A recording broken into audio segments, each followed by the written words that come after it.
I wasn't sure if I should make this video, but I asked the opinion of some people that I trust, and I also asked my community, and more than 3,000 people overwhelmingly said yes.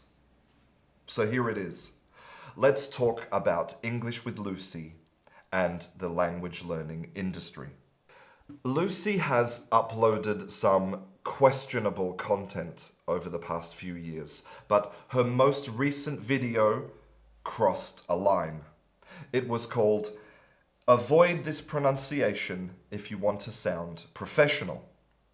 And it was not only published on her YouTube channel, it was also published in the Daily Mail, one of the biggest newspapers in the UK.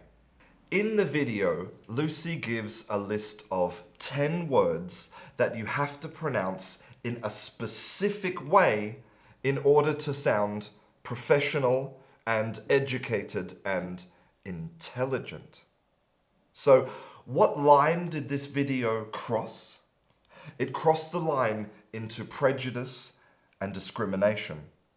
It said that accent equals intelligence, accent equals education, and accent equals professionalism. And I wasn't the only one to notice this.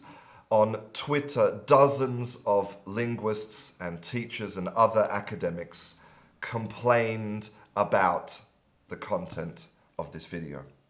According to the video, this is what the world looks like.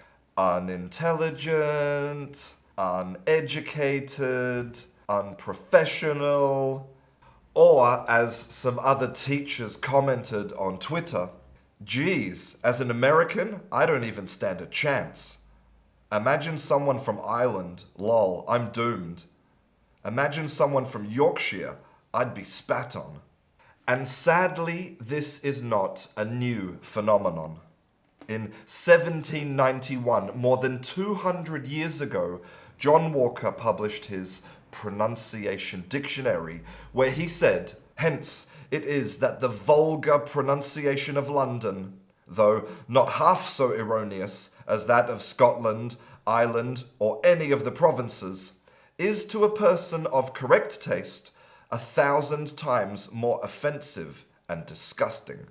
With great power comes great responsibility.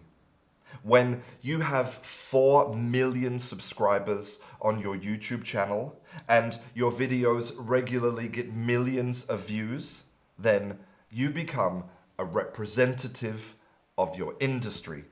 Lucy represents teachers, and that's why her video makes me angry. It doesn't make me angry because maybe some native speaker in London will pick up the newspaper or watch the video and say, look at this pronunciation of February. No, it makes me angry because maybe somewhere a little girl will watch that video and she will trust in the teacher. And then she will grow up thinking that the way that she sounds makes her stupid. And then she'll grow up thinking that she's not good enough, with a little voice in her head telling her that she can't be an engineer, or a businesswoman, or a teacher, just because of where she was born. Now, I don't know Lucy at all, and I genuinely think that she is trying to help. And this is not a personal attack. Lucy is just a symptom of a sick industry. An industry that is obsessed with standard English and native speakers. An industry that employs teachers with no qualifications and no experience and no understanding of how language works just because they were born in the right place. And rejects amazing and passionate teachers just because they don't sound right. Now, let's take a moment to talk about the science of pronunciation and accent because it's really important.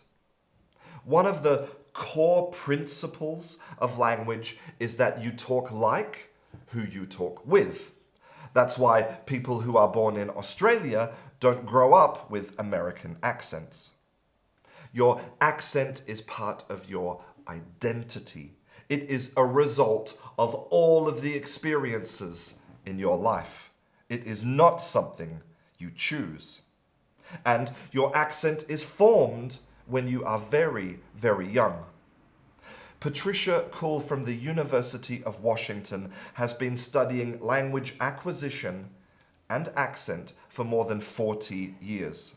And her research shows that when you are only 10 months old, your brain starts to only produce the sounds that you hear around you every day and starts to eliminate those sounds that are unnecessary. All this means that for most adults, changing their accent is impossible.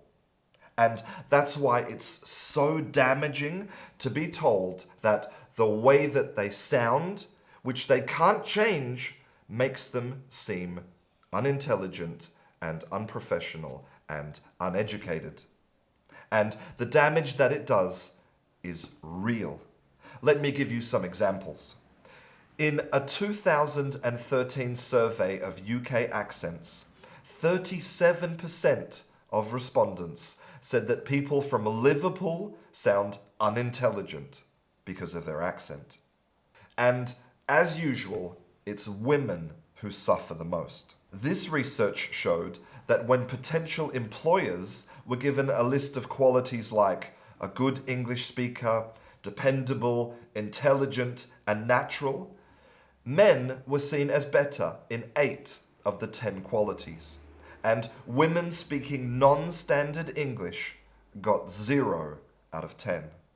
But the most damaging thing for me is that research shows that accent is the biggest cause of shame in language learning. So, what can we do about this problem? The first thing is this. Please understand that you do not need any specific accent to have successful communication. Nobody owns English. English is a global language, and language is a democracy. It belongs to every single person who uses it.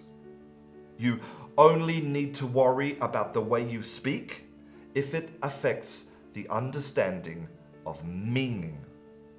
Secondly, language learning is really, really hard, and it takes a really, really long time. And if you are going to invest all of that time and effort, invest it wisely. Don't choose a teacher just because of where they were born. Choose a teacher because they are a great teacher. Stop wasting your time and your money on people who are promising you the impossible, like speaking like a native, because that will only lead to failure. As students, your decisions can be a really important part of the change that we need in this industry. And finally, please be kind. In this modern world, we know that it's not acceptable to judge people because of the color of their skin or how much money they have or their job. And I hope that one day, the idea that we can judge people just because of how they speak will be just as offensive. I'm Christian, this is Canguro English. I'll see you in class.